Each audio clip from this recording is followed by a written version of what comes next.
and always the soft guys who will always react to videos like this and be like, oh, he's being over dramatic, bro. I think the over dramatic bit is going to start now, and I still don't think what I'm about to say is that over dramatic, but our infertility rate is 20%, roughly around the world, roughly 20%, which in line with that fish study, and of course I'm comparing humans to fish and stuff, right? But in line, we're roughly the first generation who have literally lived our entire life from absolute, like, inception, like contraception, whatever it is, like, you know, the moments our father's sperm impregnated our mother's egg, from that moment when we became like a living creature, we've been poisoned. We're the first generation, and it's 20% infertility rate, and they've drastically increased. I think we're going to see an exponential growth in infertility.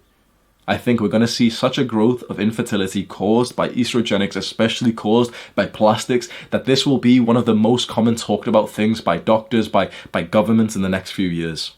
We first thought that we needed to get rid of plastics because of the environment, because of climate change. Now we're going to realize the human race might literally be on track to becoming extinct.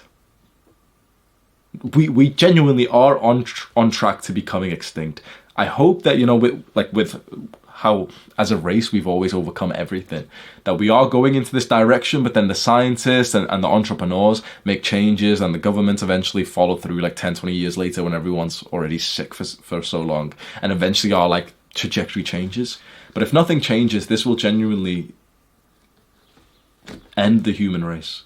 Or it will lead to scientists and technological developments where we don't actually have our children anymore, and like there's a different way. There's like infertility companies that actually do some kind of, I don't know, gene modification or something. You know, there's already lots of infertility companies that help infertile couples still have children. There's going to be a lot more of those. I've literally thought, I've not started this just yet, so I'm not going to tell you any specifics, but I've thought that might be like a good area to look into for careers and also for investing. I genuinely think infertility, like companies and the market for those things, those machines and whatever there is in that area, I've not looked into it just yet. I think that's going to blow up because I think we're going to need it.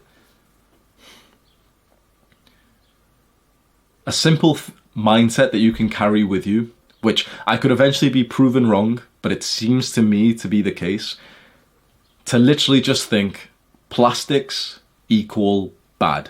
Plastics are bad. Just that simple.